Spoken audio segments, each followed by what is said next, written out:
Assalamualaikum warahmatullahi wabarakatuh. Saya Lisnawati. Di sini saya ingin menjelaskan tentang sedikit mengenai tafsir Al-Azhar karya Profesor Dr. Abdul Munir Abdul Karim Amrullah atau yang lebih dikenal dengan Buya Hamka. Nah, sebelum kita membahas tentang tafsir Al-Azhar ini, ada baiknya kita mengenal dulu siapa sosok dari seorang Buya Hamka ini. Nah, teman-teman, di sini saya akan menjelaskan tentang sedikit biografi tentang Buya Hamka. Buya Hamka ini beliau lahir di Sungai Batang, Tanjung Raya, Agam pada tanggal 17 Februari 1908. Nah, beliau ini merupakan seorang ulama, penulis, dan sastrawan. Nah, adapun karya sastra yang paling fenomenal dari beliau ini, yang pertama itu tentang tenggelamnya kapal Van der Wijk, yang kedua yaitu Hamka di bawah lindungan Ka'bah. Nah, selain penulis, selain ulama, selain sastrawan, beliau juga pernah berkecimpung di dunia politik. Nah, beliau pernah bergabung di salah satu partai yaitu bernama Partai Masyumi, dan selain itu juga beliau juga pernah menjabat sebagai ketua Majelis Ulama Indonesia yang pertama. Tuh, keren, Masya Allah. Nah, lanjut kepada kenapa tafsir ini disebut atau dinamai dengan tafsir Al-Azhar. Nah, dari materi yang saya dapatkan, sebetulnya pada awalnya itu Buya Hamka ini tidak pernah berpikiran sama sekali untuk menulis sebuah tafsir seperti itu. Nah, tafsir Al-Azhar ini beliau tulis dari ceramah-ceramah yang beliau ceramah di masjid-masjid setiap subuh. Nah, adapun nama masjid tersebut adalah Al-Azhar. Tapi pada saat itu tafsir Al-Azhar ini belum selesai pada saat itu, karena beliau ditangkap oleh pemerintah Orde Lama karena dari ceramah beliau itu ada ketidaksamaan dengan peraturan pemerintah saat itu.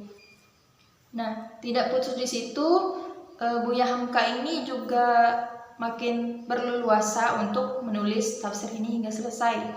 Kemudian seiring berjalannya waktu, masuk kepada masa Orde Baru, dan pada saat itu kepemerintahannya itu dipimpin oleh Presiden Soeharto. Nah, di situ pada saat itu juga beliau telah selesai untuk menulis tafsir Al-Azhar ini. Nah, lanjut kepada corak yang terdapat dari tafsir Al-Azhar ini. Adapun tafsir Al-Azhar ini memakai corak dari Al-Adabi Al-Ijtimai, atau yang lebih dikenal dengan sosial kemasyarakatan, seperti itu.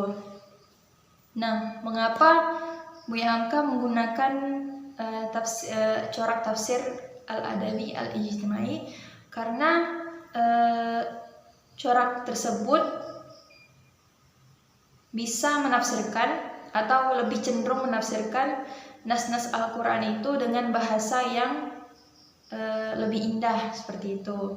Nah, untuk metode yang terdapat dari tafsir Al-Azhar ini, dari beberapa sumber yang saya dapatkan atau dari membaca tafsir ini tersendiri, sebetulnya ada satu, cuman ada di salah satu sumber saya mendapatkan dua, seperti itu.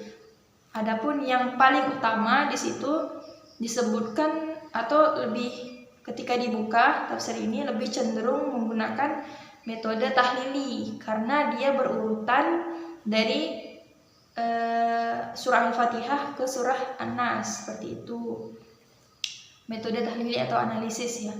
Nah, kemudian adapun untuk metode yang kedua yang digunakan itu adalah metode muqarron atau perbandingan.